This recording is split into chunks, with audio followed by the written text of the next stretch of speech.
Good morning, everyone. I'll call the Corporate and Residential Services Committee to order. Be looking for any changes to the agenda. Seeing no changes, the agenda is approved. Looking for any, pardon me? Oh, sorry. I would like to begin by acknowledging that we are in Mi'kma'ki and the district of Spagnagity, the ancestral and unceded territory of the Mi'kmaq people. East Hants further acknowledges the 50 African Nova Scotian communities whose 400-year history have contributed to the province's culture, history, and legacies. We are all treaty people. Okay, be looking for the approval of the minutes of September 16th, 2025. Looking for any changes or amendments to the minutes, and seeing none, the minutes are adopted. The first item is the new employee introductions with the CAO.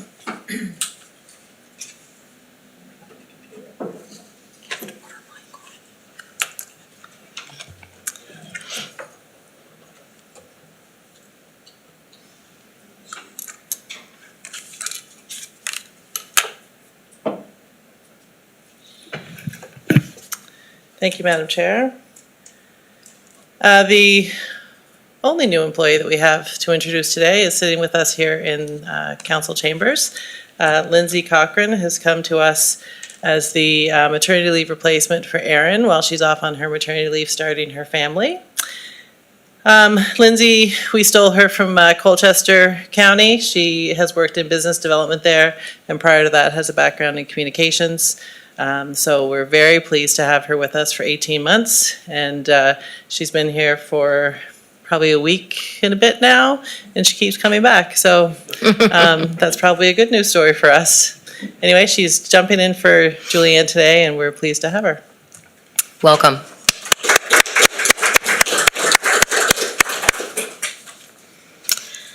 Okay, next item on the agenda is the water utility rate review with Wade, Jerry, and Blaine Consultants.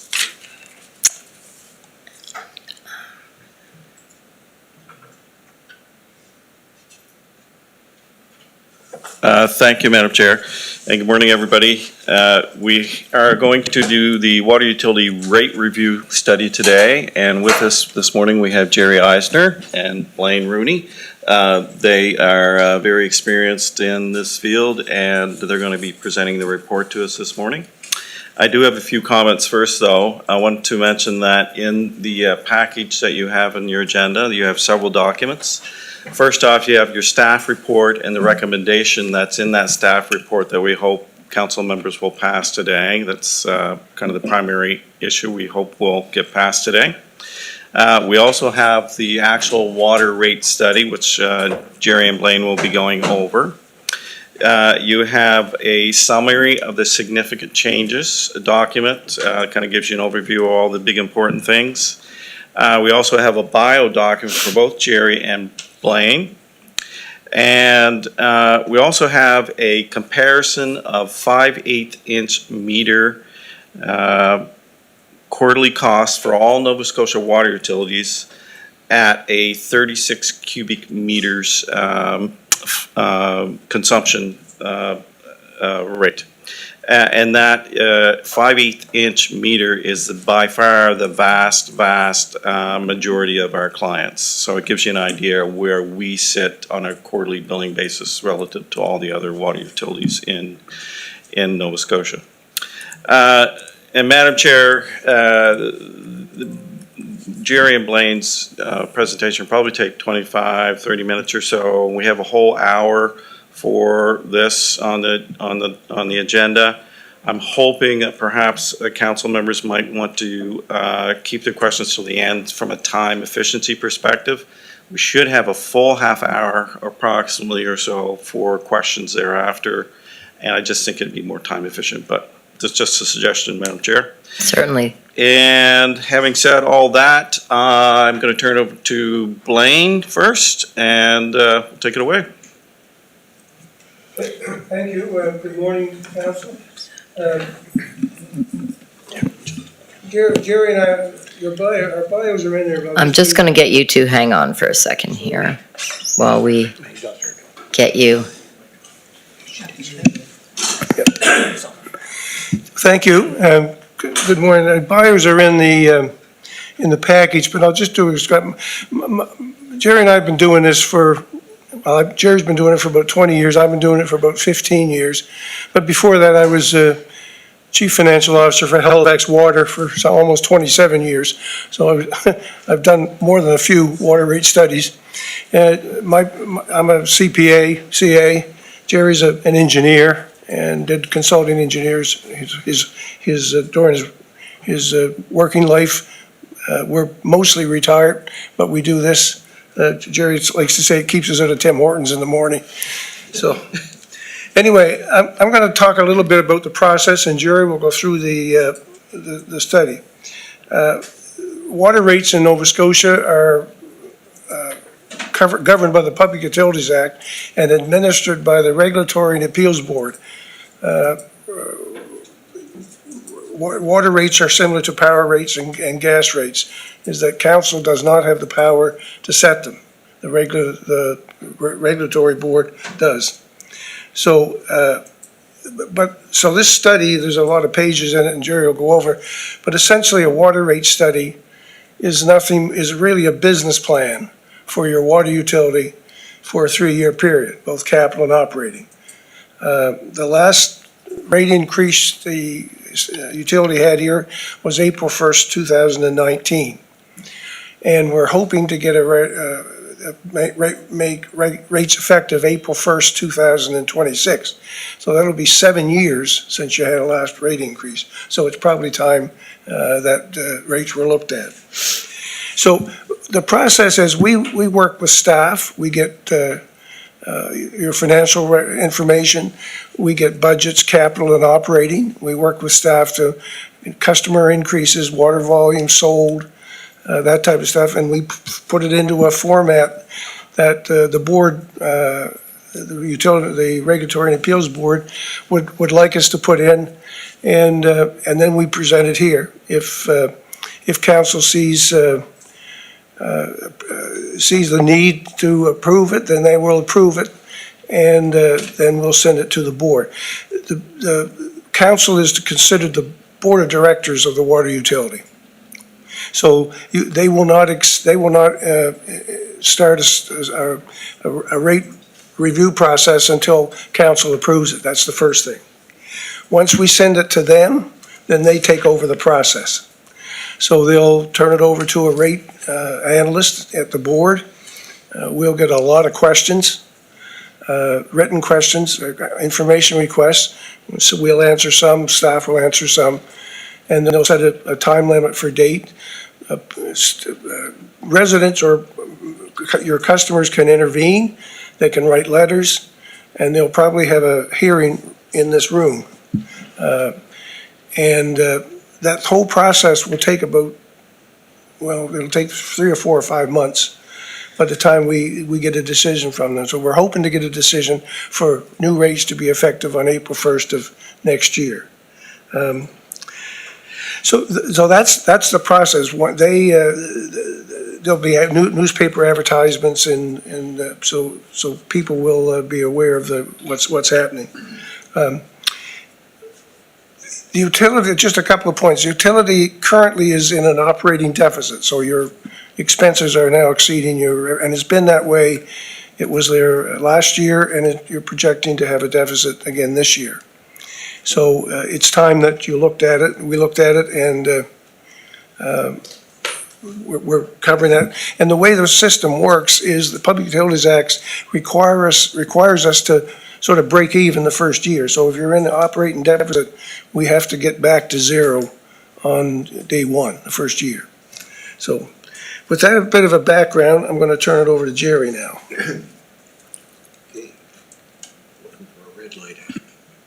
No, there it is. Okay, thank you, Blaine. I'm going to run through this. I'm going to try to hit all the high points.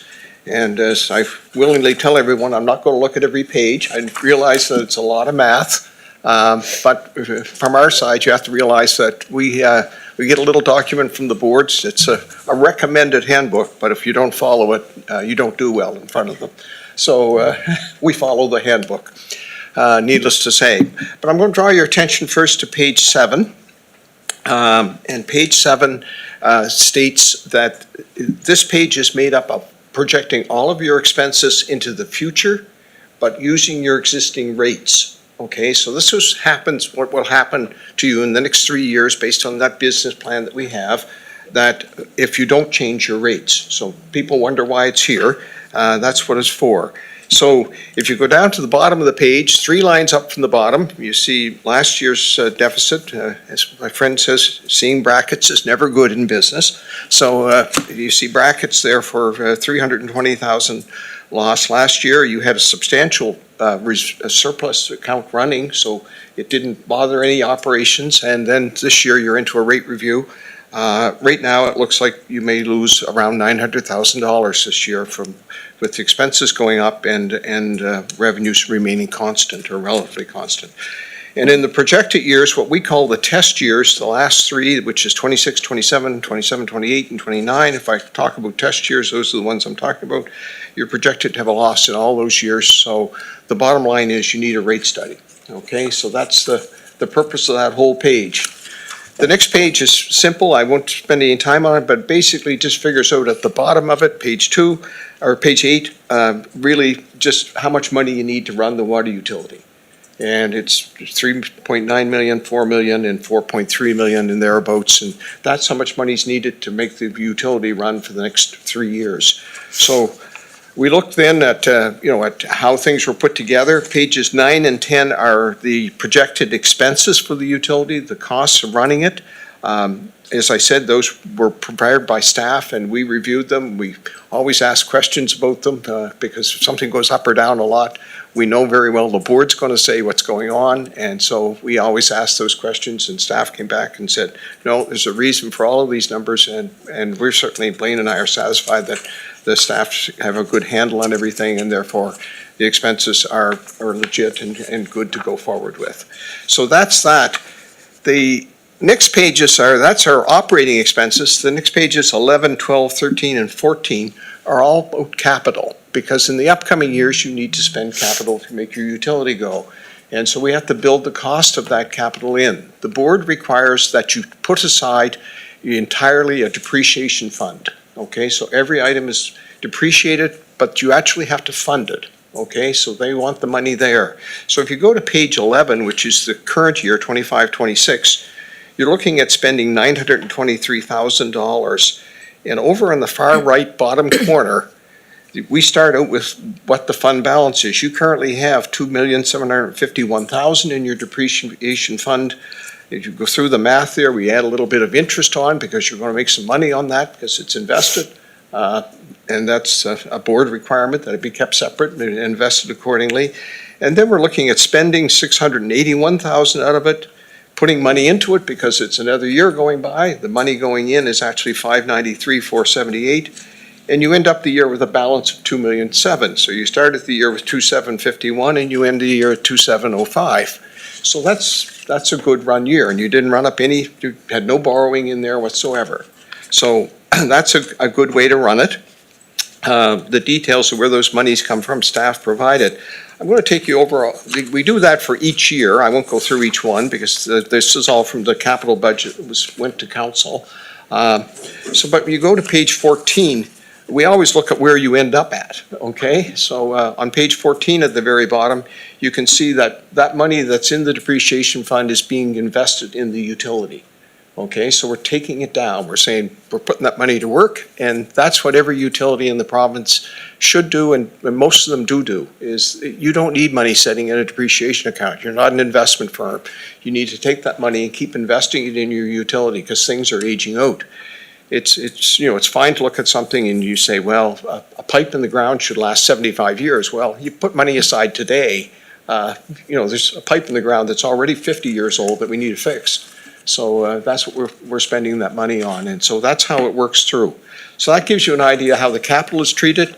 Anytime that we need a borrowing, we just set up a fictitious loan in the rate study and we carry that as a cost in the rate study. So in the case of this final year 14, there's over on the left-hand side of the 4 lines up from the bottom, we need to borrow about $1.66 million that year. So that's going to be there, but we've built that into the rates. We built the borrowing cost and the depreciation into the rates for the final year. So that gives you an idea. Now, the next thing that happens, because we now know what our costs are, we know our operating costs and our capital costs and the borrowing cost and the depreciation cost, the next thing is who gets paid first. Well, the first bill that goes out for a water utility is actually for fire protection, because water utilities under the Act are charged with delivering potable water to customers. The fact that a water utility provides fire protection is an added service that has nothing to do with the customer drinking the water. So the fire protection charge is calculated again using a formula, of course. And in simple terms, we take all of the assets of the utility and we distribute them between whether or not they're good for fighting fires or good for fighting or delivering service. And I tell everyone the same thing, that if you stop and think about it, a water meter is really useful for a customer. It's not much use when there's a fire. A fire hydrant is just the opposite. It really doesn't do much when you turn on the tap in the morning and make your coffee, but it's pretty essential when you fight fires. The board has a formula that says they recognize that things like water treatment plants and things like that will keep going and keep producing water when fires are on. So they allow us to charge 10% of all of those sort of background things that are happening to fire protection, 90% to delivering service. In between that is things like reservoirs and pipes in the ground. Reservoirs, based on engineering, which I am, so our base formulas are set up such that they hold a whole lot of water to fight fires. They hold a little bit of water, or some water, to deliver water to customers. And the formula the board's adopted is a 60-40, which is pretty close to what I was told when I was a junior engineer, that the old guy I worked with said it's third, a third, a third, Jerry, a third and 2/3. So 40-60 is what the board has adopted. So they say reservoir is 40% for delivering water to customers and 60% for fighting fires.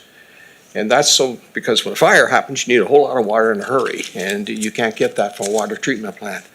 So we do that with that, and we do it with the pipes in the ground, because pipes in the ground delivering water to houses are sized to deliver fire flows. They're not sized to deliver water to someone flushing the toilet. So you have 6, 8, and 10-inch pipes in the ground, and those are way larger than what you need to deliver water for someone for household use.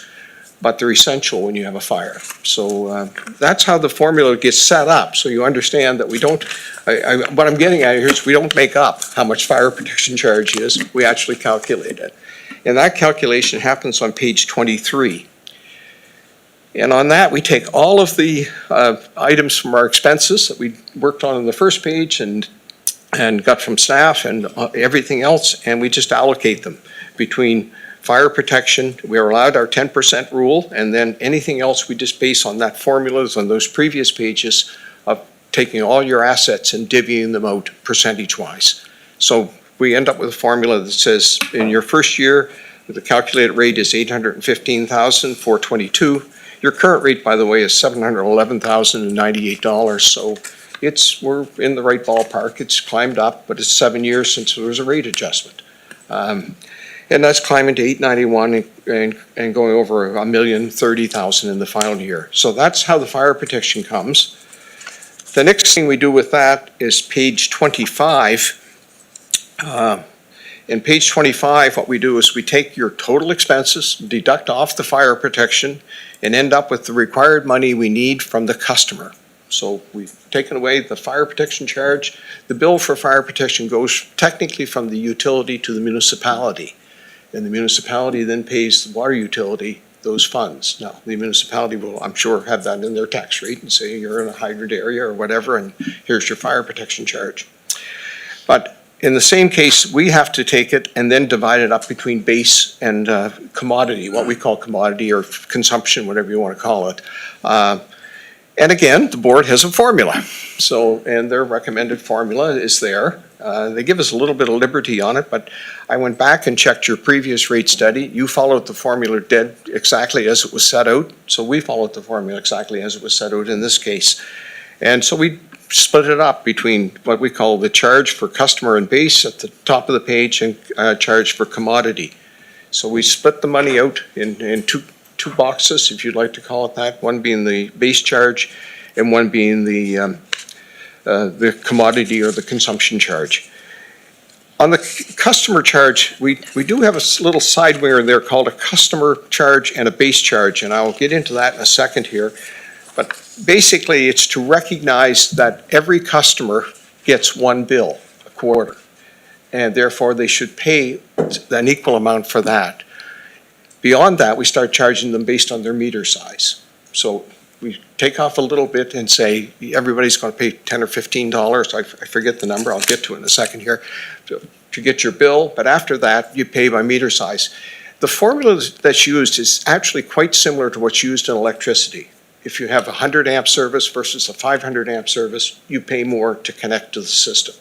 And water works very much the same way. On page 26, which is the next page, we take all of your meters that you've got in service. We got a projection from staff on growth, and staff gave us projections. It's basically, we projected and added in about 85 residential customers a year and 2 to 3 larger size, sort of apartment size customers per year. We always caution people not to overestimate those numbers, so we ask them to be conservative in them because we count the revenue from those. So if you say, I'm going to have 125 homes and you only get 90, you're going to run out of money. I can guarantee it because I've counted the revenue. You told me you're going to have 125. I'm a mathematician at heart, and I counted 125 and added them all in, okay? So that's what kind of happens with it.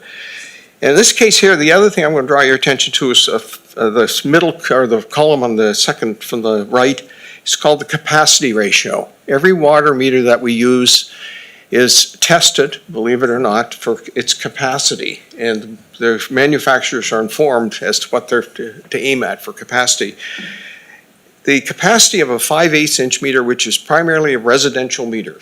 That's why when Wade started out saying most of the customers are 5/8 inch, that's a residential meter, it's a 5/8 inch meter.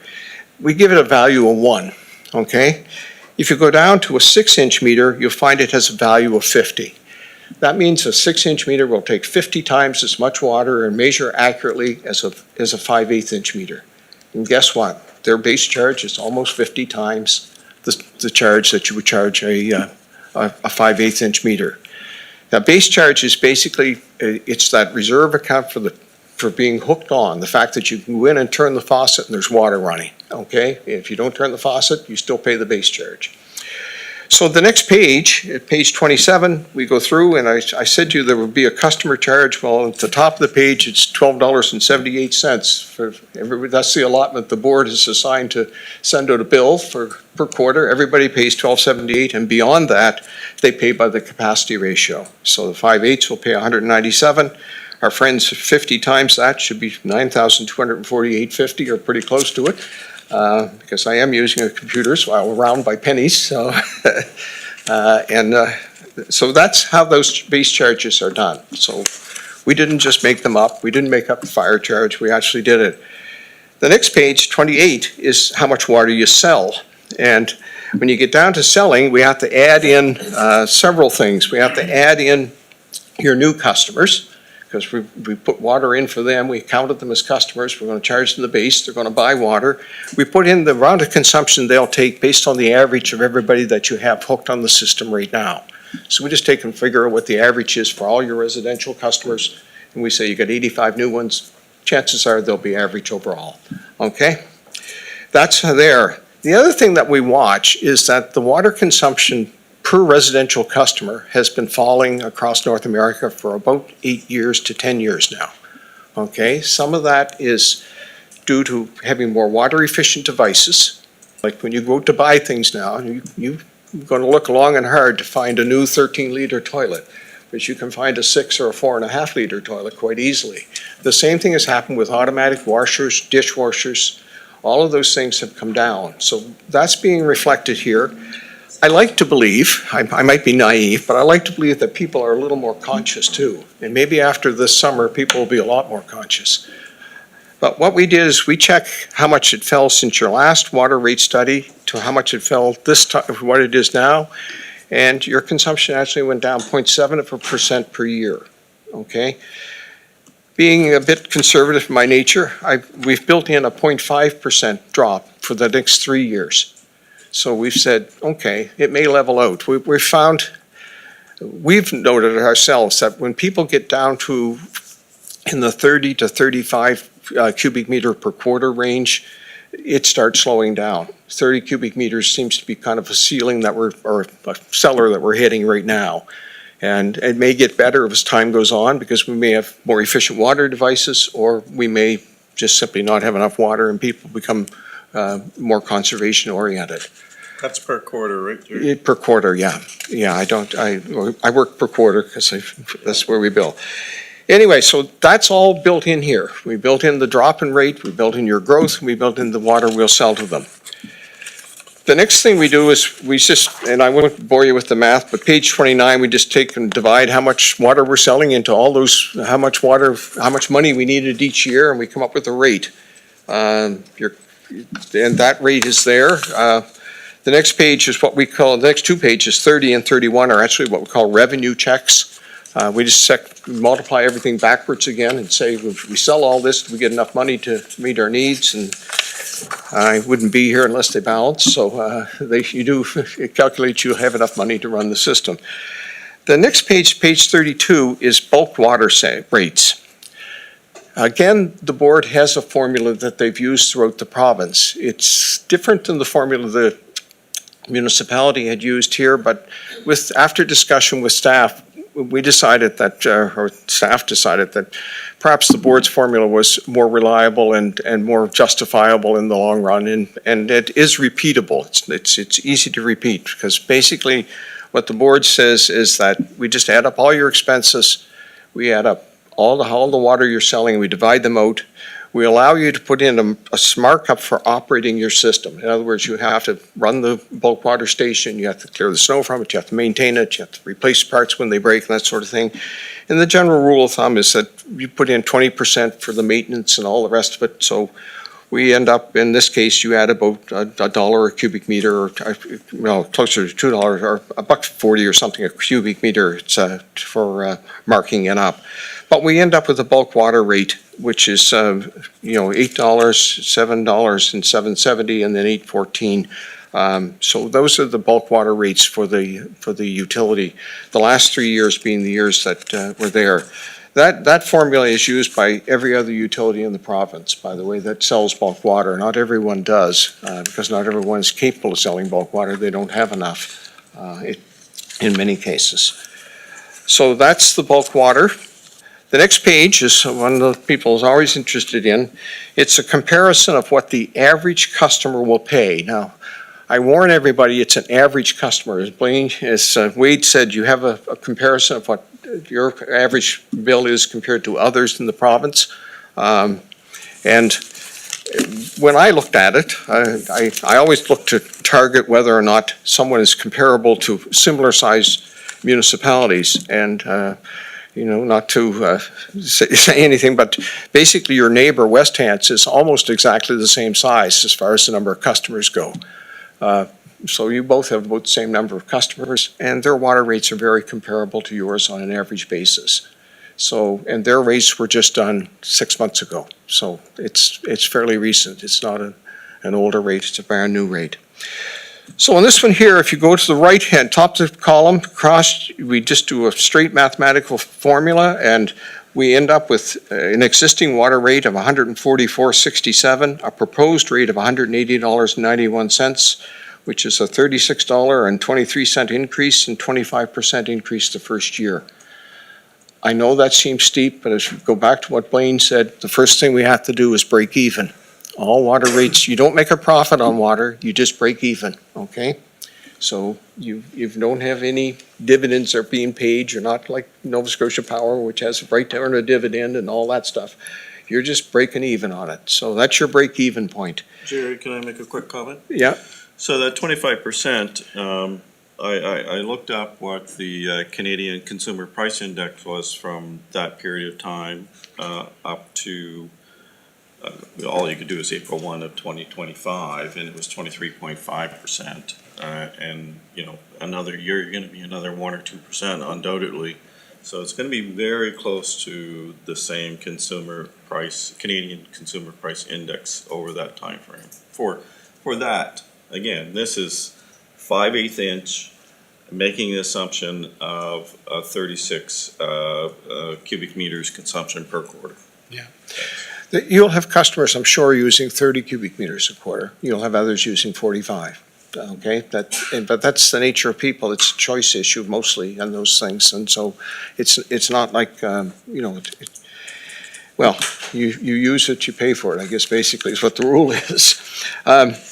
So the next year, we see things sitting almost still. The water bill should go down by $2.44, which is not going to be noticed by most people by the time they average it into their bill. And in the final year, it goes back up a little bit to $6.46. The total over all the 3 years is actually 27.8%. So it's over the 3 years. Once you get by that first year, the catch-up year, I call it, then you're in pretty good stead. You're running forward then on a good rate. Now, these things, like I said, we built in loans and payments, and we also built in when you're paying off loans. And sometimes when the rate goes down like that, it means that a loan came due and actually got paid off. So, and that's the most common reason for that happening. You're wondering why it goes on like that. Anyway, so that gives you a hint of where they're all at. The next page is just simply page 1, page 34, page 1 all over again, except we plugged in the new rates, and I go to the bottom of the page and happily say that there's zero every year and you don't have any deficit showing up. So theoretically, if we sell all the water we said we did and we've managed to match all of the expenses exactly as we projected them, then we'll break even. And Blaine always tells me that when the expenses actually mount or match the budget, he said, someone's cooked the books. So, so with that, I will run through, and I think most of these items were covered in Wade's issue here, or Wade's handout. Significant document changes. Yeah, significant document changes. So I won't torture you with going through them all. But basically what we did is we asked staff to look at your expenses, like what you charge people for going out and making service calls and things like that, because those costs are climbing like everything else, okay? And so there's increases there. And Wade's put that all in a document, which makes it easier than me going through and pointing out every one of these. But basically the big issues that were in there were changing those expense items. We also added on page 41, we added a fee that many are charging, and that's a fee for people that make unauthorized extensions. You may not be plagued with that, but some areas of the province appear to have problems with that, where the Saturday night plumbing company goes through and extends a pipe out somewhere where they're not supposed to be. But basically, we just added a straight fee. If the board allowed it for $200 for all the inconvenience you go through for it. And it's not a lot of money, but it's just basically if you do something bad, you got to pay for all the fixing it, then you got to give us $200 to boot, okay? But you did something bad to start it all. And the charge for meter testing was actually in your rules and regulations in the past one. We just simply moved it over here because we kind of like to have all the charges in one place and not spread out, so that was the reason for that. So we do that for each year. These are called Schedules A, B, and C, and this is what the board, when the board's all done, they will issue a decision on what their findings are, and they will issue Schedules A, B, and C. The ones they issue probably will be different than these ones by pennies somewheres, and maybe by a little more than pennies in other places, because we are going through a public hearing process. The board is very, very much involved in these things, and if rates change by a penny or two, we refile it, okay? When it comes out, it's exactly the ones that they approve at the hearing, and no questions asked. And, to be honest, we've had very few outcomes, even though we've done a lot of these rate studies where they actually take the ones that we submit on day one, and we actually end up with those rates at the end of the day, because the hearing process is long, and it's involved, and it's considered many items, and there will be questions asked about where we're at and where we're going and why expenses are here and what happened there, and some things will change, in my mind anyway. So that's the schedules. The last thing we had is page 53 and onward. These are your rules and regulations, okay? And these are more or less like the bylaw that the utility runs under, in a sense that it lays out what everybody does. And now, again, we've hit on many of these. I'm not going to get into the details of it. But I will note that we did on page 56, we added a new one called billing. It does two things. It adds clarity. We've had challenges.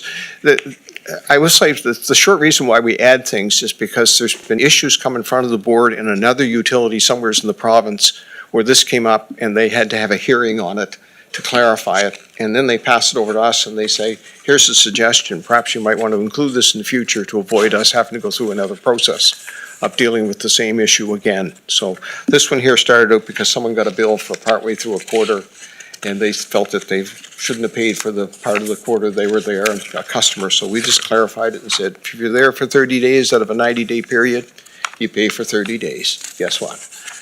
There's not a freebie here. So that one there, the other ones that were new and weren't covered by the others is page 60, the improper use of water, and we've expanded this with staff input to improper use, manufacturing, or waste of water. It basically gives the utility to step in to someone who starts doing things that are abusive to the water supply, shall we say. And reselling of water is one of those, because there was actually a case where someone decided they were going to set up a bottling plant and didn't tell anyone until they announced it that they were going to set up a bottling plant and were already well underway. Well, the utility in that case didn't have enough water.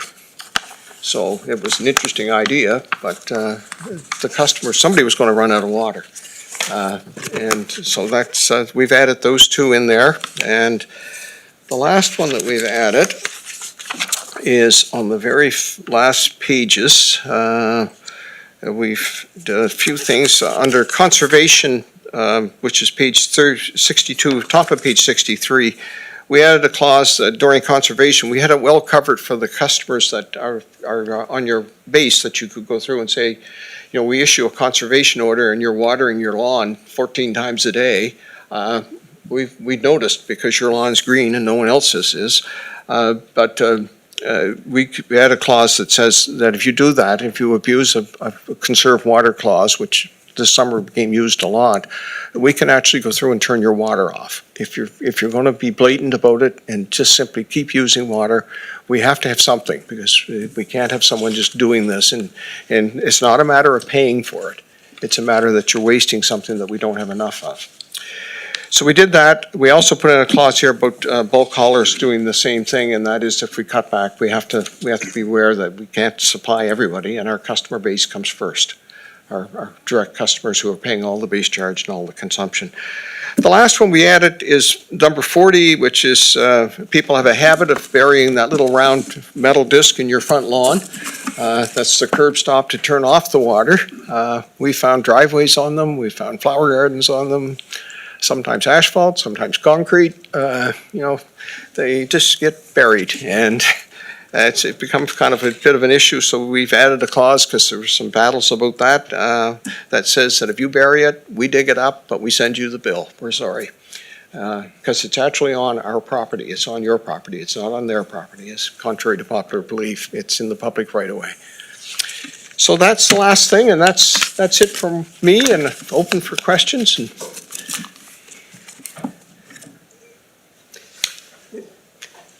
Maybe I can add a couple of just comments. I think I have to wait for that to turn red.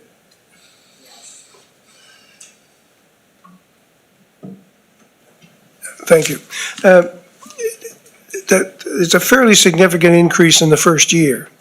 But if you go back to page 34, you're projected to lose $900,000 this year, and your total revenue is only a little over $3 million. So we have to get that back we have to get back to zero. So that's the big part of that increase. You are a fast-growing municipality. We don't do Halifax's because they do their own, but there's no other water utility that we've done that's had growth projected like you do, 100 customers. And sometimes the growth, you have to service that growth. It doesn't come at, you've had to expand your treatment facilities. I went back to 23-24, and your operating expenses were a little 2.8 million. By the end of this, they're projected to be 3.7. That's almost $1 million increase. And your non-operating expenses, which is certainly your debt servicing, will go from 473 up to 807. So you have to build this infrastructure, but you're in a good spot. I mean, you had a couple of losses, but you don't have an accumulated deficit, but you're getting close to where you need to raise the rates. And it's been 6 years, over 6 years.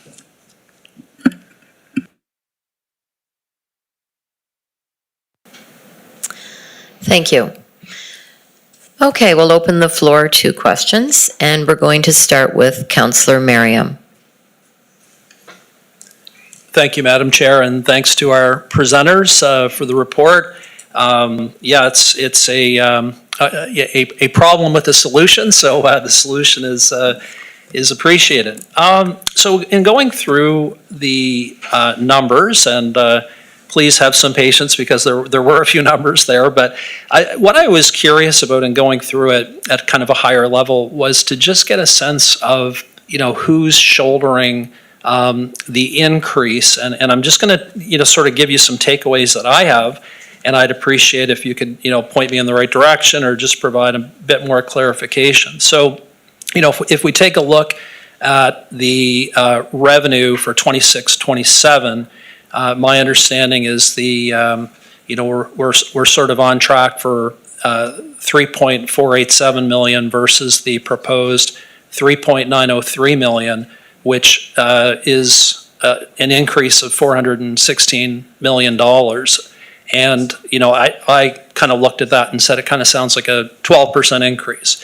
So then in using the information that you've presented, it seemed a little more comparison focus on the 5/8 meter example, assuming that flow of 36.17 cubic meter in the comparison, and looking at the increase over that, what I understand is the same period, it seemed like that was more of a 25% increase in that particular period for that particular class. And I guess, finally, my question is just about shouldering. If you do have an increase of $416 million, it's just, it's a question we might get out on the street is, how did the shouldering of that burden happen? So, I'm putting it simply, I'm seeing like a 25% increase on the 5/8 meter compared to a 12% increase overall. I'm just wondering if you can provide, without going into a lot of detail, but there's what, about half a dozen, 6, 7, 8 different meter size types, and I'm just curious, who's shouldering the increase from sort of a percent increase perspective. Go to page 33. We actually give a comparison for sort of average consumption for every meter size. Okay. And so I focused on the 5/8 because they are by far your dominant customer.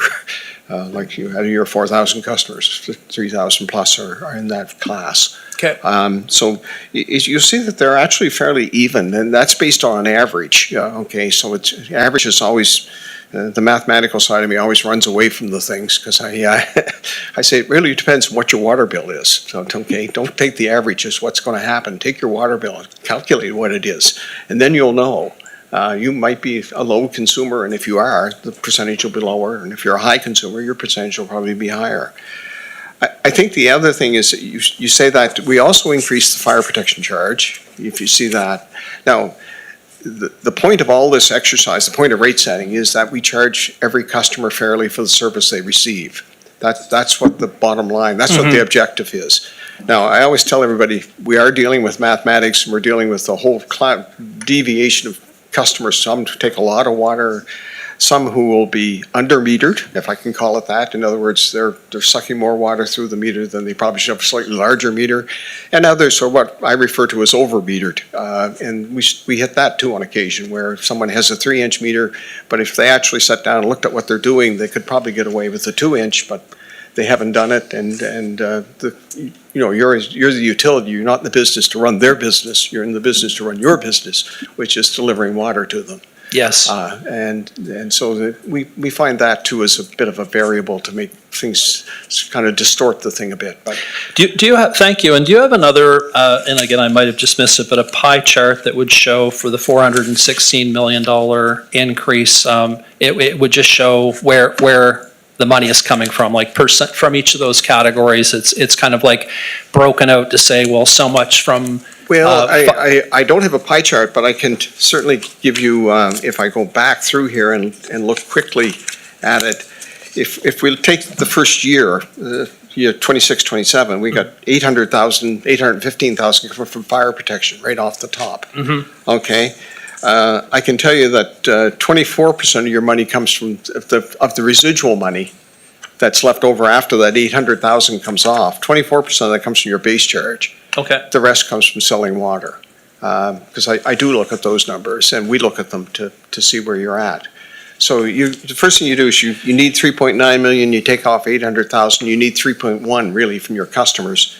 And out of that 3.1, 24% comes from the base charge for the, just for being hooked on the system. Yeah. And then the balance is from using water. Yes. Yeah, like you take the commodity and you use it, you have to pay the freight. Now, like I said, the principle in setting rates like this is that we charge every customer fairly for the service they receive. That's what the basic principle is. Now, it is a formula, so there's chances are we could cook up a customer who doesn't fit totally in that category.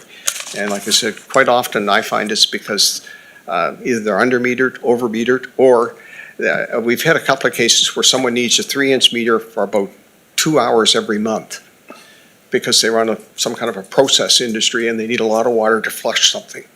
But they end up paying for the larger meter for the whole month, even though they could have got away with the smaller meter for the rest of the month. Okay. Yeah, right? Yeah. So that sort of thing happens as well.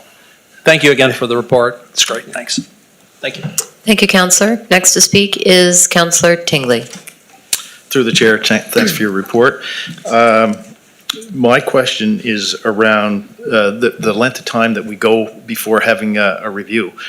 I don't doubt your CPAs and engineers, your numbers at this moment in time are pretty accurate. But, we've gone from a surplus of 1.5 in 2023, I don't know what it was before that, to going to be minus 146,000 in 2026, from what I understand. Should we be doing a review of this more frequently? And you indicated that these studies are good for about 3 years. If they're accurate, that should carry us reasonably for 3 years. Now we're into 7 years. That's my only concern of going back with the numbers seem to match up, but it's not comfortable to have to go back to residents and say, here's a 25 or 30% increase. Yeah, Madam Chair, Go ahead. I'll answer that. So definitely agree. On a go-forward basis, I think we as a municipality should be looking at this probably every 3 to 4 years. And I would say when you look historically, why we didn't hear in this time frame do it every 3 or 4 years, I would say it's probably most likely got to do with the fact that you had a retirement of your director of finance at that point in time, or very close to it, and then a new person coming over and staff and new staff coming on board or staff leaving. So I think the staffing component was really in finance is kind of the reason that it didn't happen. A 3 to 4 year time frame would be my thoughts. But going forward, I think that's a lesson to take away for the municipality that should try to target 3 to 4 years going forward. Thank you. I don't have any All for other you. questions. Thank you. Yep. Next to speak is Councillor Perry. Thank you, Madam Chair. Thank you for the presentation. In your studies, when you're looking at the utility cost, our staff here are excellent. They are very good at getting us large sums of money from federal and provincial programs to offset cost. As we all know, our federal budget is, being looked at by our own reviewing agencies and saying it's not sustainable. So if all of a sudden some of these programs were to dry up and we're not receiving $800,000 a year to help fix water mains. How much exponentially more could we, or what's the risk of not receiving those same levels moving forward? I can't comment on whether, on the risk side of it. I can say we built them in. We tell everyone, we do a couple of things that, from an accountant's point of view, an engineer would be happy with, an accountant wouldn't. We do a couple of things when we set rates to try to smooth that out and to make sure that you don't run out of money in your third year. We actually build the cost of financing in and the cost of the depreciation in the year of construction. So, and our thinking on that is we've dealt with the board for many years, and if you build something big in the third year, which you are doing, if we don't build it in, then in the fourth year, I know you're in a deficit. Yeah. You know, it's because I'm looking at, I've been here now for a few years, and every time it seems like we have some major projects, whether it be a lift station, whether it be large main reinforcements, we have been very fortunate that our staff have gone out and received provincial and federal funding. Right. And without that funding, would that $900,000 deficit, I would assume it would be even larger. So I'm the only thing I'm concerned is that the success we've had over the last number of years in getting these government grants, is that been factored into the actual cost moving forward? Or could we actually be looking at, without those grants, another deficit coming in the next 3 years? Hey, we actually built contributions from outside sources into the 27-28 budget. We built in $500,000 out of $3 million. So it wasn't an outlandish amount. It wasn't like you were expecting to get a lot of money. And in the final, in 28-29 on page 14, we built in $600,000 on basically a $1.4 million project. Now, for a project to get approved through the board process, the utility has to go back and seek approval to spend more than $250,000. At that point in time, the board says, how much money did you really get? How much money is it actually going to cost 3 years from now? Because costs have gone a little bit wonky in the last, ever since COVID, actually. It's been really difficult to assess what things are going to cost. So there are some checks and balances in there to throw a red flag up for staff to say, we need to relook at our rates. Because one of the questions the board is asking everyone is, what's the impact of this change in your securing funding on your rates? Because we're getting calls from people saying, can you run us some numbers so that we can look and see whether or not we're actually going to be in trouble or not? And being tough customers like we are, we just do that for people to help them out. I think, I'm just, your counterpart just put on his. Have to wait till it turns red. Good. I mean, this happens all the time. Utilities put in projects, capital projects, and they assume they're going to get money. Sometimes, if they don't get the money, they defer the project. Right? That's a decision they make. So they really have to do, it's a decision made. If the project needs to go ahead and you don't get the money, you probably should then consider maybe updating your rate study, because you had to borrow the money instead of the grant money. The board is very adept or has sort of changed their thinking on that.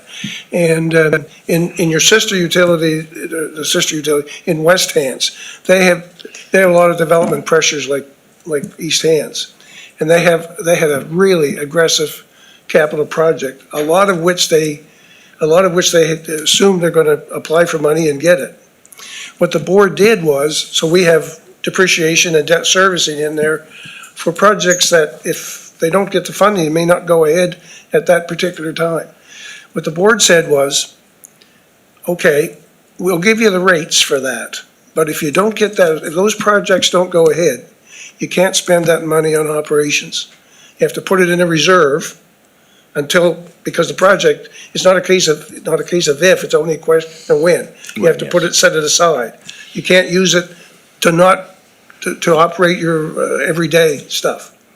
And we as consultants support that view because it means that you're saying, so you don't know, but I guess that's a staff decision or a council decision whether the project needs to go ahead anyway, whether we get the funding or it can wait till some time. And my follow-up to that was, as part of the study, correct me, I didn't hear much about the connection fee, what we're charging and whether that is applicable. I think I might have missed that, of where, if that's gonna change at all, because, If I can, Excuse me, would you just pull the mic towards you Yeah, so sorry, people sorry. live stream can hear you? Yeah. So,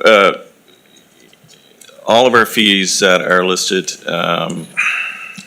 outside of the normal consumption charges, there was a flat adjustment of 20% to all of those related fees, so that would include a connection okay, charge so of the connection fee will go up 20%. 20%. And that stays flat for the full 3 years. For the full 3 years. Well, there's two of them, right? Like if a private business person, or private homeowner builds a house and has to connect, they pay a connection. fee. $3,000. It's 3,000. For the right? infrastructure charges. Those Yes. aren't changing through this rate review. Those are municipal charges. Yeah, Okay. that's not regulated charges. So that'd be something else. Yeah. And we don't need to go to the board to have those, okay. Those are perfect. municipal charges that are then given to the water utility for their capital upgrades for capacity building. Okay, so we'll look at that at a different time, I guess. All right, thank you very much. That answered my questions. Thank you, Councillor. Next to speak is Councillor Mitchell. Thank you, Madam Chair. Just some curiosity questions, and just to get my head clear, could you give me an idea how many liters in a cubic meter? 1,000. 1,000? If you price that down to the price of a bottle of water, there's about either 350 or 30 or 500 milliliters in a bottle of water that you buy at the local store. The little ones are 330 usually, and the larger ones are half a liter.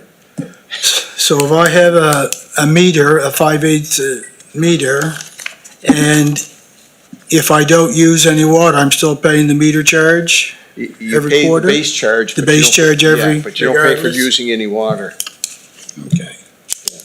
Is that all, Councillor? No, I have Oh, another follow-up. okay. On the bulk water, does a municipality have to provide bulk water service? No, Okay. it doesn't, no. It's a service that you elect to pay. It's only regulated when you provide it, Okay. but it's not mandatory. Through your engineering experience, I'm going to draw on, the number of fobs that could be used at a bulk water station, is that based on the volume of water that goes through the system, or The number of fobs? I really haven't seen any I haven't seen any sort of ruling on those. Normally, what I tell people is make sure that you have enough water to serve your customer base first, and then, work with your bulk water people. It's not a regulated business. I know it's important. I mean, I didn't grow up that far from here, so I know what it's like to run out of water. So the idea is that you have to set that up, or you're setting it up. I think the other misnomer, my colleague was on a well for years and finally gets Halifax Water a few years back, and he told me that he sold the water to the trucker who sold it to him after he bought it back. And he said the cheapest thing on that truck was the water. That was his comment. He knew how much revenue he got from it, but he didn't, when he went to pay for it, it was significantly more. And my last clarification comment is, how much input does the public have on rate approval? The bulk rate? Well, for the rate review, I'm sorry, I missed the question. how much public input? Oh, public input. Okay, the board sets up a process. They will ask that you advertise it. They will also ask that you put it on your webpage, and certainly anyone that has a Facebook page, we always say, put it there as well. There is a requirement that the document be available for the public to view, okay? And I tell everybody, make a paper copy and put it at the front desk, and make sure that people can come in. Don't tell them they have to use the internet, because some people don't want to and some people can't. So you have to do that. Once the rate study is announced publicly, the board is open to two things. One is, if you wish to speak at a hearing, you have to simply send them a mail, call them, do something. I think it's about 3 or 4 days before the hearing. You have to ask them for the permission to come in and speak. That's no problem. No one ever gets turned down that have been around. The other thing is you can do as a member of the public or a business, you can intervene. And an intervener on the boards gives them equal status to basically a third party coming in front of them. They can submit evidence, they can ask questions, they can come to the hearing and ask questions. They're a participant in the hearing process at that point in time. One is just coming in and voicing your concern. Another one is actually participating in it. And if people wish to participate, they file what's called this, they just ask for intervener status. And they get mailed everything to them or sent to them, not mail anymore. So that's sort of the levels that you have. The hearing is public, it's here. It'll more than likely be in this room unless there's something going on that day. This is normally how they asked it be done, is that it comes to a council chamber or a fire hall or something in the area, but somewhere's in the area served by the water utility. And that process then is very much an open public process of anyone that, like I said, wishes to speak and wishes to ask questions. Last part, through your knowledge or through your background, has the public ever influenced the rates? The public has, I would say, swayed the board's decision in some areas. They listened and they swayed their decision. They've asked us to go back and make adjustments accordingly to try to change. I mean, we need so much money. I tell everyone, we're going to shuffle the deck here. So if we take it from somebody, we have to give it to somebody else. So if one person's rates go down, someone else's rates are going to have to go up. So it's not, there's not magic in this. We've got so much money we need. The fire protection is pretty well set in stone in the sense that it's set on a hard formula. I've never seen the board go above the fire protection rate that's recommended. I've seen them maintain a rate for a second year if there's going to be a slight decline. They've done that on occasion, or maintain an existing rate if the rate was going down. Say, in some cases we've been in where the rate's like $200,000 a year and then it calculated to be 194 in the first year.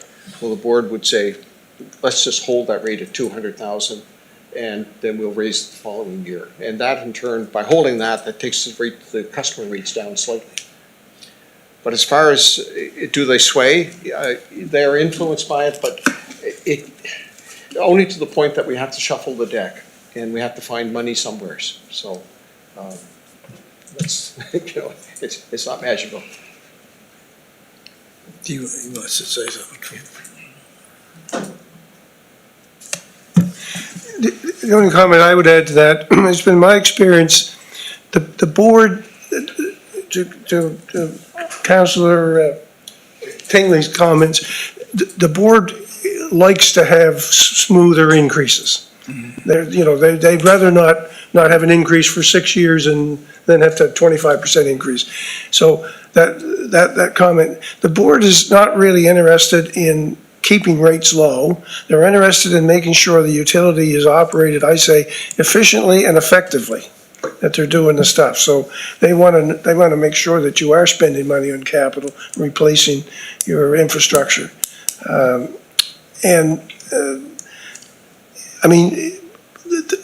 The questions they asked will be more verification that your expenses are legitimate.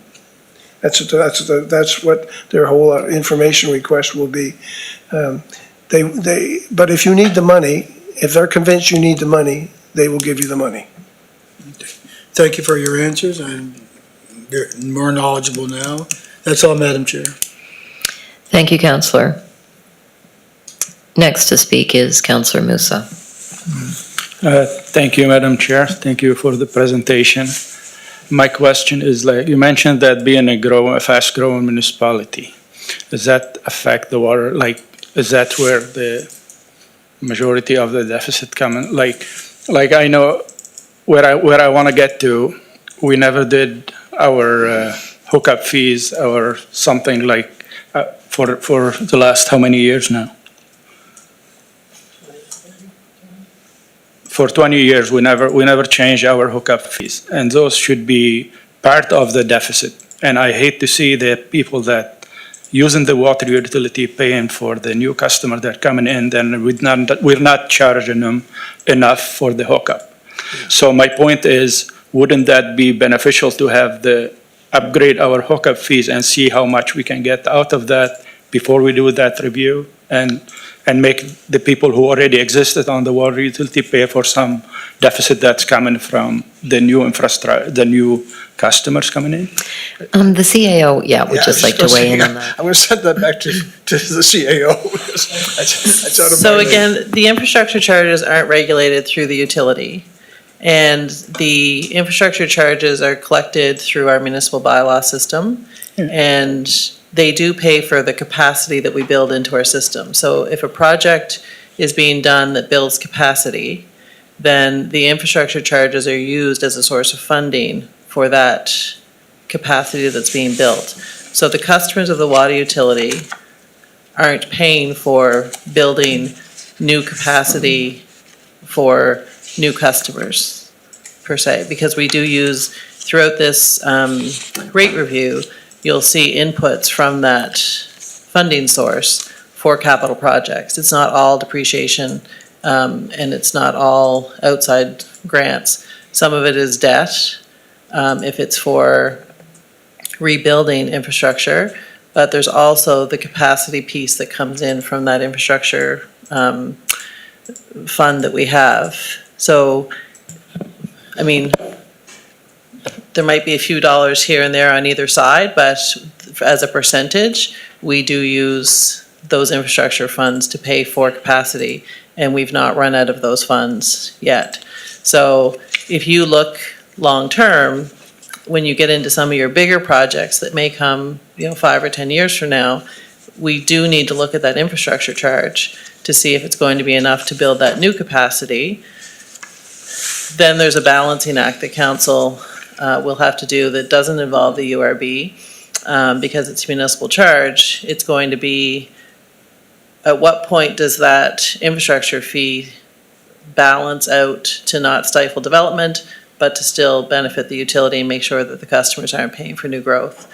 So, and anything that's added from the main line that we currently have to a subdivision or to a new building is paid for by the customer. So it's paid for by the developer. So new development isn't being paid for by the current water utility customers. All the pipes in the ground, pumping stations, all of that is being paid for by the developer if they're needed to service their development. So it's not perfect, but that infrastructure charge, we do need to review them. We do need to look at them. We've got some studies ongoing right now that have just finished up in the last year or so that will help us figure out what that needs to be, looking at the long-term growth needs of both water and wastewater. And those do need to be reviewed. Whether council puts them up or not is a question for a different day. So now if you charge for a new home, if you charge like $3,000 for, is that money being spent on just is that money being spent on just the hookup fee, like the hookup connection, or it go toward the overall budget of the water utility? Like, could be So- spent on the operation or no? So the developer pays to get the pipes to the house. The homeowner pays to get the pipes from the curb stop to their house. And how we spend that money? Like, And that where this money go? That $3,000 is spent to build capacity at the water treatment plant or to upsize a pipe to get water to a new development through a main line. Like if we're doing an upgrade of main, we might use some of that money because it's being built for extra capacity. That $3,000 doesn't go at all towards actually hooking up a home to the system. It goes to the other infrastructure, building new water towers, building new treatment plants, all of those things. So that's my point. So if we lift it up to 4,000 or 5,000, whatever it is, like the increase, would that offset the 900,000 deficit that we had, or no? It doesn't No. affect it? No. Okay. No. Thank you, Counselor. Okay, seeing no one else to speak, I'd like to thank you for your presentation. I haven't been around council long enough to go through a water utility rate review, and I found this very informative, and it gives me a lot better understanding of the whole process. Thank you. You're very welcome. Madam Chair, so one of the things we would like to achieve, if possible, is now that we've had the presentation, we would like council, if they agree to pass this motion, recommended to council, I should say, which basically indicates that we're going to proceed with filing this report with the NSRAB. And then, of course, that would go to council next week and they would vote on it there. Okay, Councillor Tingley? Through the chair, I don't like it, but we've got to match income with expenses, so I'm going to move that Corporate and Residential Services Committee recommend that the council direct the East Hants Water Utility apply to Nova Scotia Regulatory and Appeals Board for changes in its rates for water and water service, fire protection to the municipality, and changes to its rules and regulations for customers service or served by the utility as set out in the water rate study prepared by G.A. Eisner Consultant Limited in association with Blaine Rooney Consulting Limited. Okay, motion made and seconded. Seeing no one to speak, we'll go to the vote.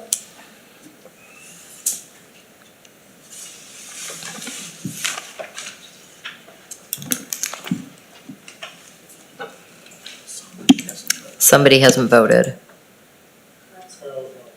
Oh, okay. Which one do I go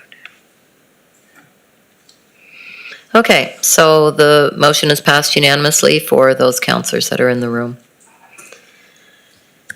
Thank you very much. You as well. Okay, it's 10:13, so we are going to take a scheduled break, and we will be back 10:14, and we will be back at 10:25.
Okay, so are we back online? No, yeah.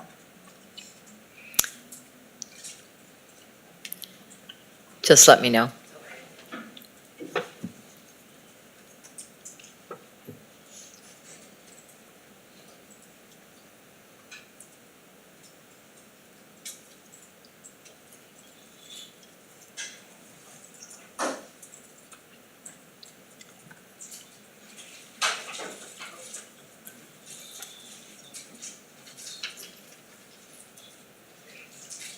Okay, folks, welcome back to the Corporate and Residential Services Committee. Our next item of business is the repeal of business park pricing policy, adoption of the business park sale of land terms and conditions policy with Angela Cormier and Graham Scott. And I'll get you started here. Go ahead. Good morning, Madam Chair, and through you, Madam Chair, good morning, councillors. For those of you who don't know, I have with me today Angela Cormier, who is our business development officer, or one of our business development officers, and she specializes in your business attraction service. And she's here to present to you this morning 2 staff reports, as mentioned. The business park policy, pricing policy, a update and change to that, and then as well your land and lot sales inventory updates. So I will turn it over to Angela. Okay. Thank you, Graham. This is a PowerPoint presentation that will be shared later this afternoon. The first presentation is the business park pricing policy, and as Graham mentioned, this is to replace the existing business park policy with a new policy that will allow us to improve how we manage the business park lot sales and enforce the terms and conditions.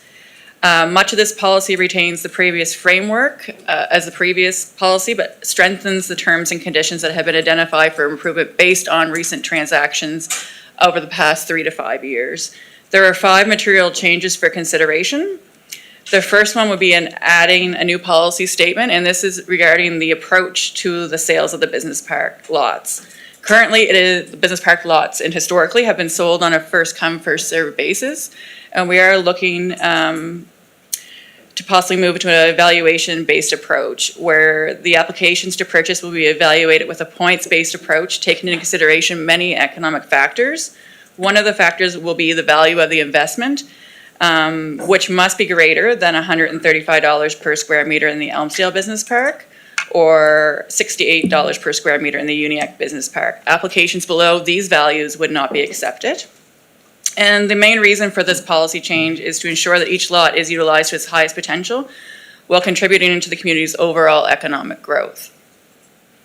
The next material change is in relation to the minimum assessed value. Currently in the Elmsdale Business Park, it is $86 per square meter, and the Uniacke Business Park is $45 per square meter.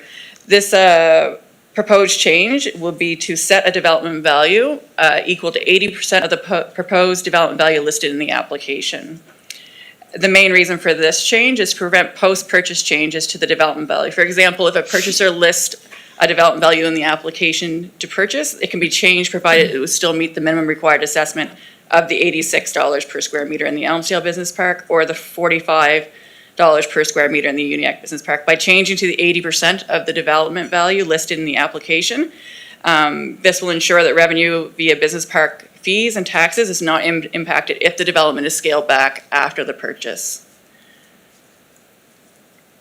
The next material change between the 2 policies is the the purchase price on the buyback of a lot. So currently, when the municipality moves to buy back a lot, the purchase price is the original price minus the legal fees and admin fees.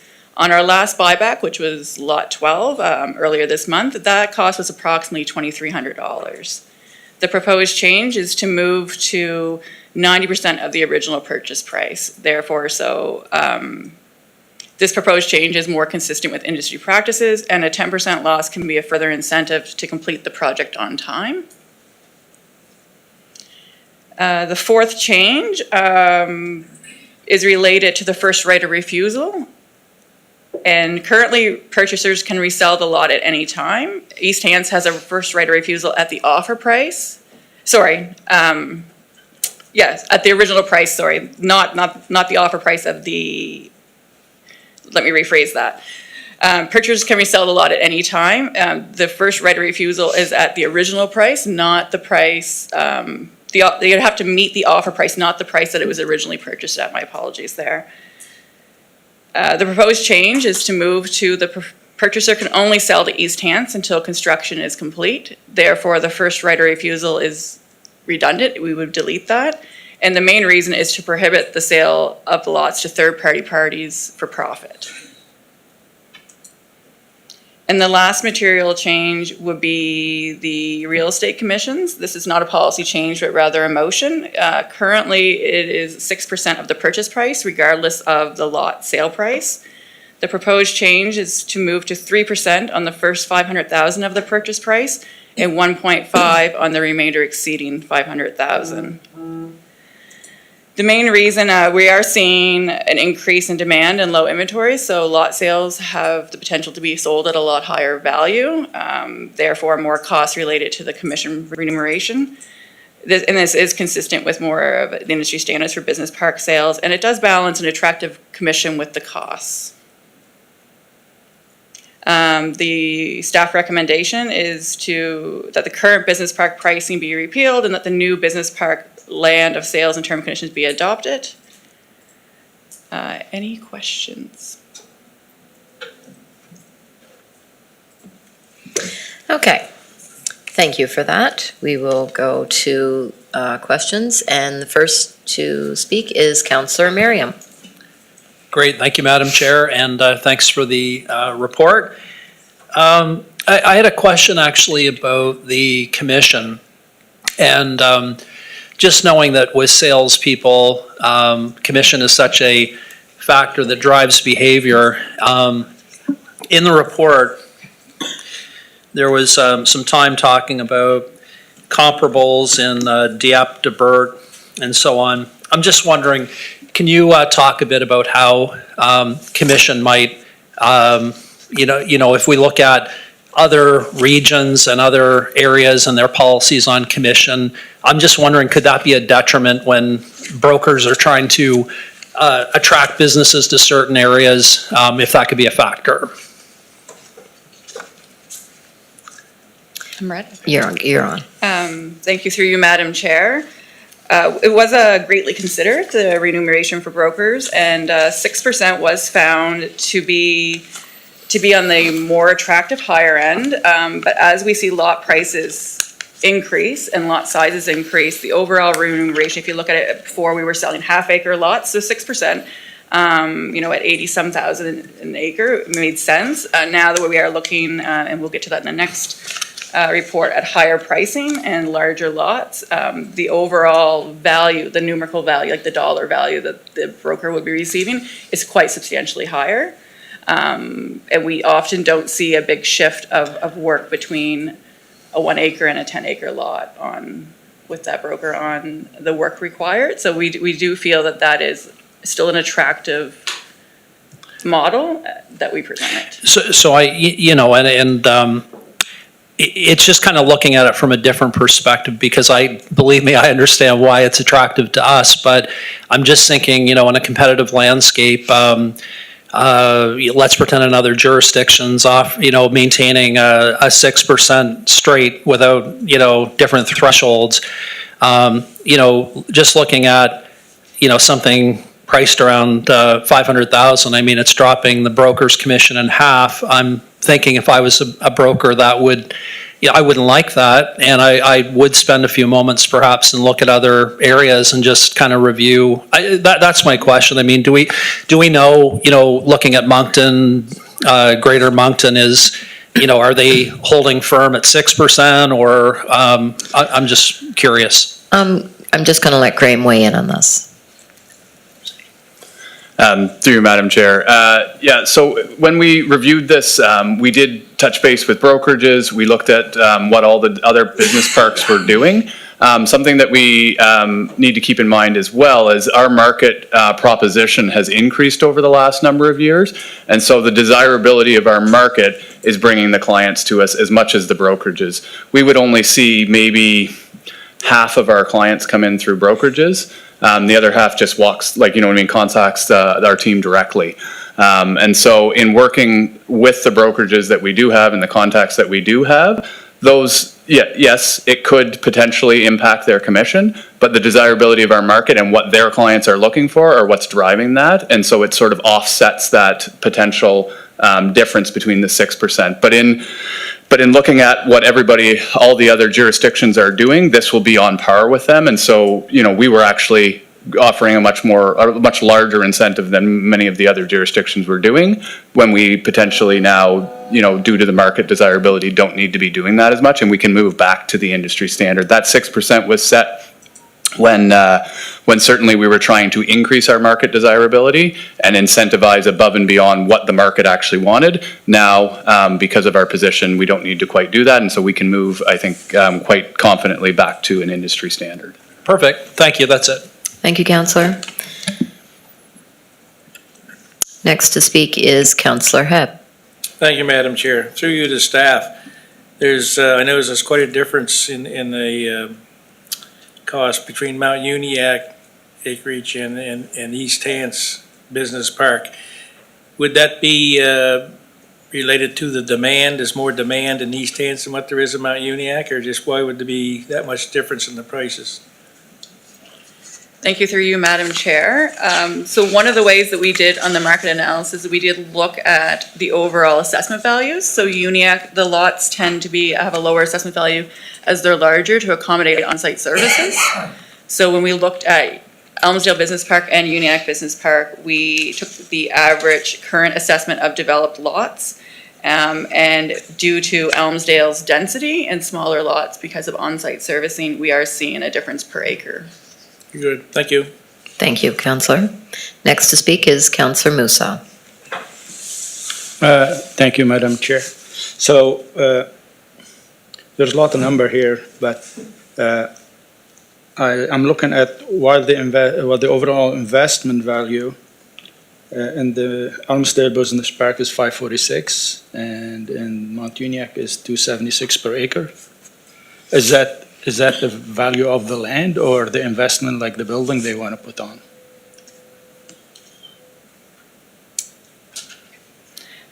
Through you, Madam Chair, the overall assessment, we're looking at the 80%. I believe that's what you're referring to. It was previously 86 per meter for the Elmsdale Business Park, as it is a denser business park with the on-site servicing, and 45 per square meter with Uniac, as it requires more land for this same development as it requires, not municipal services, on-site services in Uniac. So that's the value of the building they're putting on, or the value of the land, like we're selling? No, so it's the overall minimum assessed value once the building is constructed. 276, I don't know. I don't understand where that comes from, or if we live in the same world, I don't know. So we are currently 182,000 per acre right now, and we are looking to go to the 80% of the proposed value. And when we are evaluating the applications, in no event would we accept any applications that are below the 276,000. So if we get an application for 300,000, could we refuse it too, or just because we just refused one for like millions, and I don't understand where that 276 comes from. Go ahead, Greg. So through you, Madam Chair, I think there's a little bit of just confusion there. I'm just going to try and clear it up. So those values are a per acre value, not the lot sales and not the lot overall assessment, right? So that's what's to keep in mind there. So 276 per acre on a 2 acre lot is actually, you're up over $500,000, $600,000 there, right? That's what to keep in mind. It's a per acre value, not the overall assessed value. So it's a per acre value. So you have to multiply that by the size of the lots. So that value that Angela's quoting you on is based on the average assessments currently in the park. So those developments that are completed and done, and that's what we're seeing across the whole park. So that market assessed value that we're giving you, that total assessed value that Angela's giving you is broken down, divided by the size of the lots. So it's not that that's the overall. You're absolutely right. There's lots of buildings in there that are $1 million, $2 million. But when you break it down on a per acre value, it comes down to that 200,000 mark. I don't agree with you because the new section, like on a 2 acre, less than 2 acre lot, we have like $5 million property there. So why are we going down instead of, like, we should evaluate our business park, like, I don't want to see 276 and some per acre is not good. So. If you're getting now, like, in the whole new section, you're getting over 4 million for 2 acres. So why should we set us? So through you, Madam Chair, we're not. Though that is the average assessed value. That's what we're seeing across the park. Some of the older buildings certainly bring that down a bit, but not significantly. Like that is the going development assessment right now, based on all of the buildings that are developed. That includes Atlas, that includes Victory Stone, that includes all the new builds. Yeah, but you're including the old ones that were assessed way before the jumps? Yeah, but many of those buildings are actually quite close, a lot closer than they used to be to them. It does bring it down, but it's still a reasonable, based on what we're seeing both in Uniacke and in Halifax, like in Burnside, and then in the comparable parks in Debert and Truro. That's around the going rate. Like you're going to see on a 3 acre lot, you're starting to push you're getting close to $1 million. Yeah, it's still $1 million for three acre lot of business park is nothing. The warden would just like to jump in on this. Just to remind folks that this is a minimum amount per acre, and that companies wishing to establish in our business parks are going to build what they need. But in order to establish in our business parks, this recommended number is the minimum they would have to spend to bring that assessment up. But if they need a huge warehouse or building similar to some of the newer developments in the business parks, it's going to cost them what it's going to cost them to put it there, and the assessment will be, significantly higher than that. So I just, I don't want to get hung up on the minimum amount, because I think most investments in the business park are not based on how little they can get away with building on their lots. It's based on what it's going to take to put their needed infrastructure on the lots. Just my comments. Thank you. Wow. Can I continue, please? Go ahead. Okay, so I understand here in the Elmsdale Business Park, we have purchased more land, we have more land available. We only have like few lots in Mount Uniacke, and they're hard to come. And I don't like to see us like looking at bringing company to apply for and 276, and they put 300 and get refused, then 400 and they get refused. Like, I think we should set our minimum as at least the same price, because you could put the same building with a small septic tanks there, like septic field and stuff. I think 276 in Mount Uniacke is very low, and it's underestimate our business park and the way it's building up. So I don't like to see that. So I don't know, that's me, but. Through you, Madam Chair, I'd like to clarify 2 points. By moving to an evaluation-based approach, we will be looking at taking in multiple applications to purchase and then evaluating them. So one of the criteria would be the value of investment, and more points would be assigned to a higher value. So for example, if we had applications ranging from $1 million to $4 million, there would be points weighted to that $4 million application. So that would likely be the chosen one, with other factors considered, of course, the type of business, the key sector, the employment creation for the community, any environmental factors, we'd be looking at that, but the value of investment would have a high weighted consideration. And that by going to the evaluation-based approach, we would have the tools to then select on a fair-based system. Right now, we are on first come, first serve. So if, when we sold phase 2, if the first person in line had a lower value of assessment or a smaller development that they're looking to do, we had no mechanism to evaluate the others in line that were behind them. And the other point I just wanted to put out for consideration is that before each phase of development, these numbers should be reevaluated as the market changes. These are today based on the averages that we've seen in the developed business parks today, but if we are going to development on another phase for 2 years, we absolutely need to come back and revisit those as the market conditions change. Okay, the CAO would like to comment. Through you, Madam Chair. So if, Councillor Musa, if you don't want this to be the amount, this is up to council to set these values. So if you want to give us direction to go back and figure out a different amount based on some other mechanism, we can certainly do that. But we would need direction from council on what you want us to look at as far as values go. I understand where everybody's coming from, but if you, even if you want to put the building on 1 acre lot, you cannot put something for 276,000 on a business park land, right? So I like to see it at least 400,000 for Mount Uniac. I don't know about the others, but I think it's very reasonable because you cannot put like a 2,000 square foot building on for less than that now. So I guess what I'm looking for, if that's formal direction to change the recommendations in this report, we would If need you that want to it come as a from a motion, I can motion. make a motion. But Yeah, we would need a motion to change whatever is being recommended in this report. yeah. And Graham might have some thoughts as well.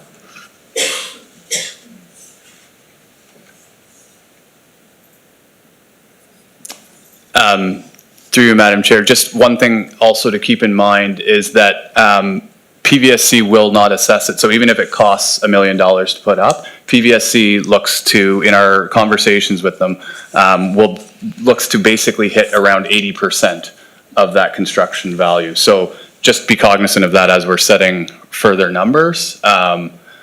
You know, if you're thinking $1 million per acre, in this case 400,000, we may want to sort of be cognizant of that. Even if the building is costing 400,000 per acre to put up, you know, it's an $800,000 building or whatnot, they'll only take 80% of that. So we have to be, just so council is aware, we should be cognizant of the unknown factors that PVSC brings into this mix in terms of setting these businesses up for success, because we don't want them to be in a position where they're paying, like their building's completely developed and it's a great building and all of that things, but it doesn't meet the minimum assessment that we've set per acre because, PVSC's decided that it's not there. So just something to keep in mind. So just one question before I make the motion, right? So I'm asking Grant now. For those lots we have on Lady Mary's Way, will you accept any assessment less than $3 million now for those 3 acres? Through you, Madam Chair, we would want to see what the market comes in with. Absolutely. Like, Victory Stone has a great building. You don't have the expectation to have that now? Like, you're personally, like as an employee of East Hants, wouldn't you expect to have more than 2 or 3 million on that lot, like on 3 acres?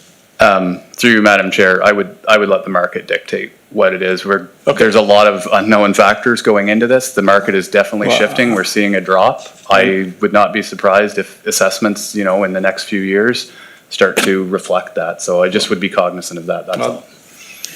Anyway, I'll leave it at that, but I like to say that this council has refused over $5 million of building on that lot already, so. You want to leave it as that? I'll leave it to council, but that's what I have to say. Thank you. Thank you, Councillor. Next to speak is Councillor Tingley. Through the chair, to Graham, this might be a dumb question, but you've evaluated that this is the number. What is the disadvantage of having a larger number? Through you, Madam Chair, and Angela, feel free to jump in here. The only thing we need to be aware of the disadvantage is that you're basically pricing out what has been in the past our primary market. Our market is definitely shifting, certainly to Councillor Musa's point. But keep in mind that, the business parks have, for a long time, have run on sole proprietor type of businesses where they are operating in a number of different fields, but primarily, value-added manufacturing, trades, construction, all of those types of sectors. And if the assessment value is set too high, you're pricing out those people, essentially. You're saying, like, they will not be able to meet the necessary assessment, potentially, not every time, certainly, but it does price out a certain part of the market, and it certainly says to us, to that segment of the market, that you can't be in this park. So it's just something to be cognizant of. As the warden mentioned, it is a minimum assessment, and as Angela sort of pointed out, if we have competing offers, we can certainly take, the weight will be on the larger valued assessment. But I think we're really trying to take a data-driven approach here and an evidence-based approach to say, well, what is the average assessment that we're seeing across the park? And, where is that potentially going to be? And there's nothing to say that we can't shift that, as Angela's mentioned, as these, as the phases continue to build out over time. And actually they should be brought back each time that you're bringing new lots to market. But if we're looking at where council's business parks are right now in the last, sort of 3 to 5 years, that's the number, that's the average. If council wants us to increase that, we can certainly increase it as the CAO mentioned, and we just would need, further direction on what you want those numbers to be and where you want them to be at. Thank you for that answer. Thank you. Next to speak is Councillor Perry. Thank you, Madam Chair. When we look at the Mount Uniacke and Elmsdale business parks, the numbers are what they are, because you can build a business on 1 acre in Elmsdale. You can't do it in Mount Uniacke, right? So when you look, it's very difficult. But the one thing that we're looking at is what do we want from our business parks? If you look at phase 1 and even phase 1 of the Mount Uniacke Business Park, there's a lot of business in there, but there's not a lot of employment in there. A lot of those businesses don't employ a lot of people. And you're looking at some of the businesses that are starting to come in now, they are starting to be employers, and they're starting to have really good jobs. Where, it's not just, barely above minimum wage laborer work that some of the businesses do in phase 1 have, compared to the newer businesses that are coming in.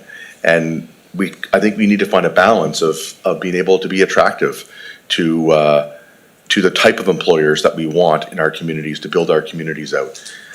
We already recognize how the pricing in our communities is very, very high. East Hants is growing, our assessments are growing, and in order for people to live and work in East Hants, they need to be able to get a job that pays well. And that is something I would hope is in the formula when we evaluate our bids, number of employees, benefits, and also the type of jobs that are coming in. Because I look at some of the businesses in there, they take up an extremely large footprint, but there's not many employees there.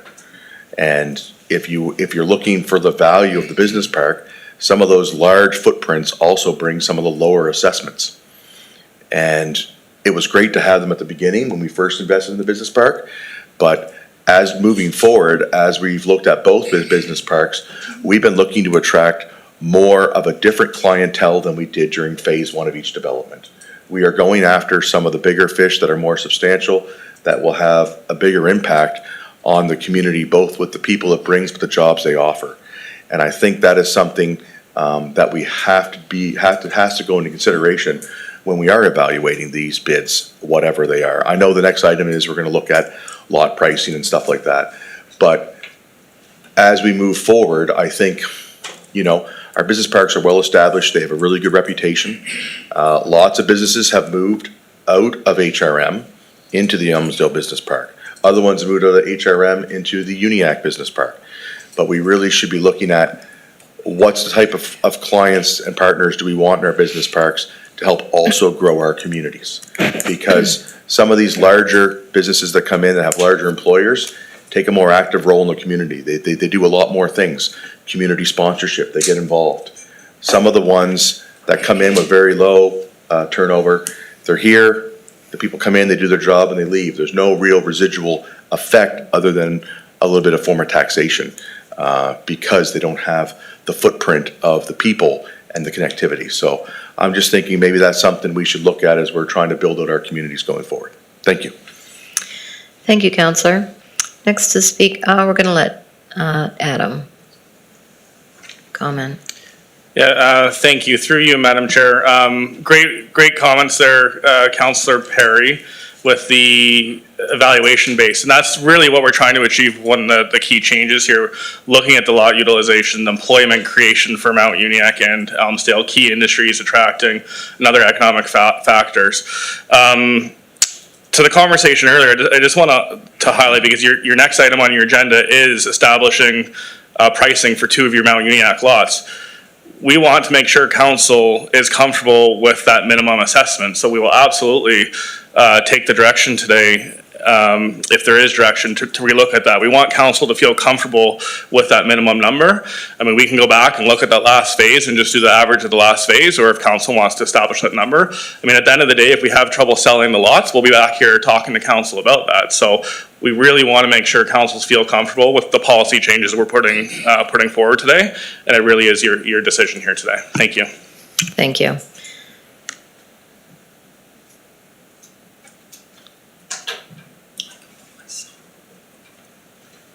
Okay, next to speak is the warden. Thank you. Very good discussion and good points and interesting points made by all. This recommendation by staff is certainly an increase, and it's an improvement on what we have now. And as such, I think it's a good place to start from where we are now. And I will say I have all the faith in the world in our economic and development folks.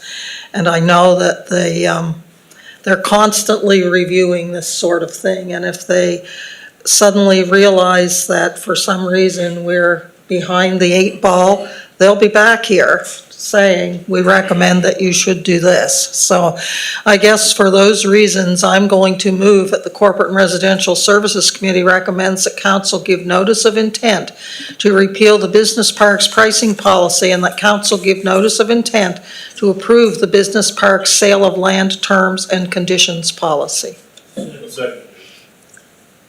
Okay, motion's been moved and seconded. Seeing no one to speak, we'll go to the vote.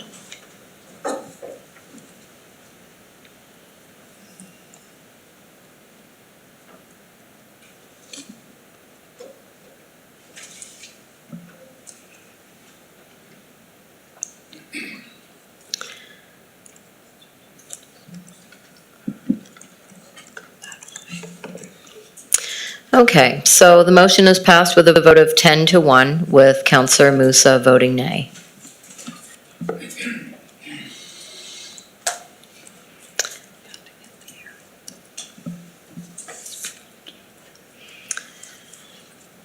Okay, next item on our agenda is a continuation with the same staff, and you can go ahead.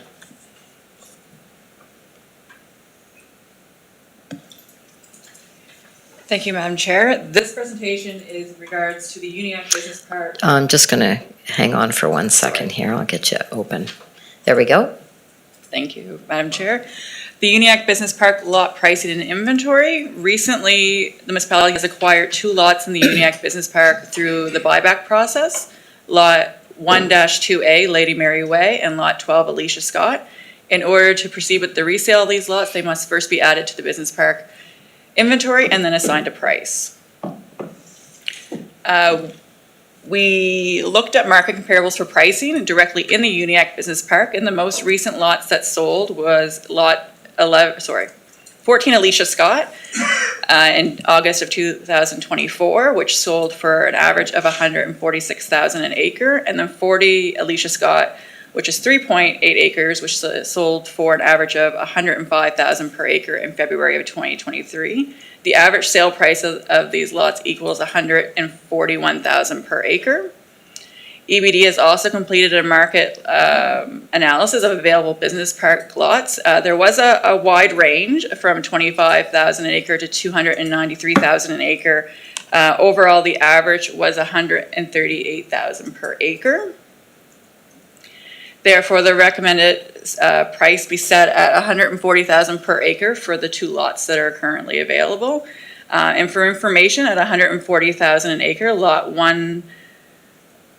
1-2A, Lady Mary Way, would be listed at $644,000, and lot 12, Alicia Scott, would be listed at $338,723.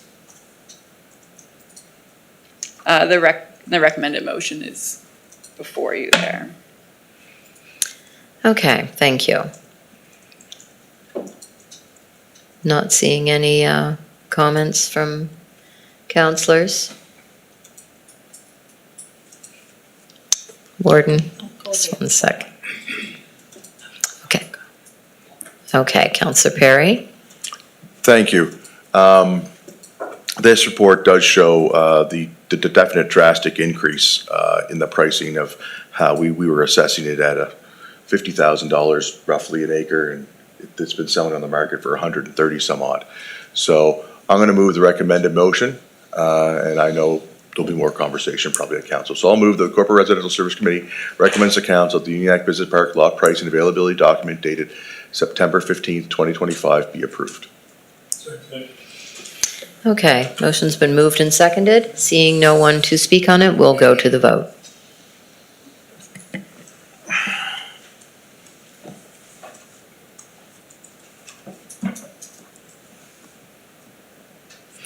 And the motion has passed unanimously. Going to, the mic. Through you, Madam Chair, if we go back to the prior report, I think we missed a motion to recommend the changes to the real estate brokerage fees to council.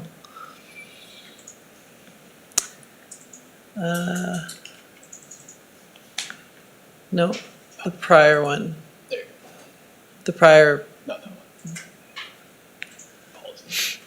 agenda item, sorry. Yeah, so that last motion was kind of hiding at the bottom, but that one needs to go from corporate services to council for next week. Okay, Counselor Perry. I will move that Corporate Residential Service Committee recommends the council approve the real estate brokerage commission fee to be set at 3% on the first 500,000 of purchase price and 1.5% on the remainder, plus applicable taxes. Second that. Okay, the motion has been moved and seconded. Seeing no one to speak, we'll go to the vote.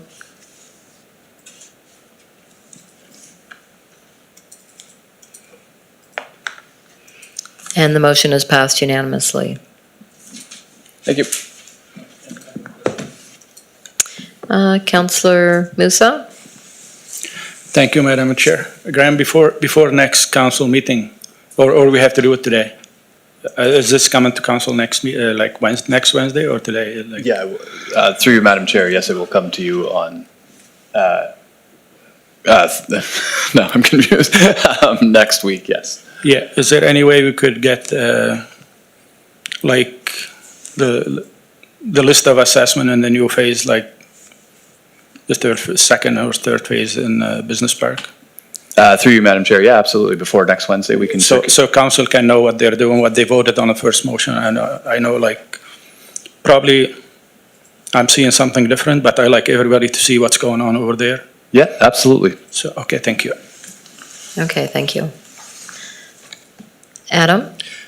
Just for protocol clarity, you will see this again today at the end of your council meeting, but today you're just giving notice of intent, your 7-day window. So Graham and the team will have those numbers ahead of next Wednesday, but from protocol, you're gonna talk about it again today at your council meeting to give that notice of intent.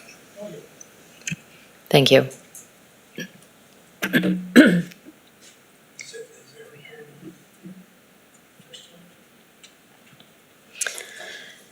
Okay, thank you. We'll move on to the next item on our agenda. The Uniac Business Park, sorry, in-camera verbal update. So we will, With an in-camera land issue. with an in-camera land issue as well. So I'll be looking for a motion to go in camera. Okay. Moved and seconded, so we're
Okay.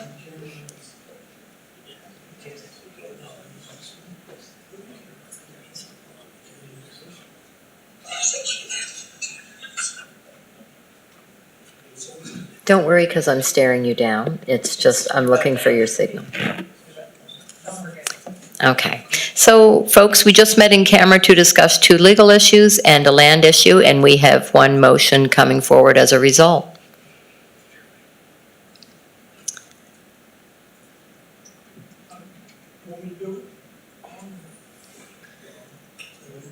Councillor Rhino?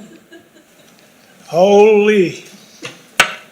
Corporate and that the Corporate and Residential Services Committee recommend to council that staff bring back a report on the Fire Service Association of Nova Scotia, FSANS, Fire Services Governance Study recommend and the implications for East Hansford forward. Second. Moved and seconded. Seeing no one to speak, we'll go to the vote.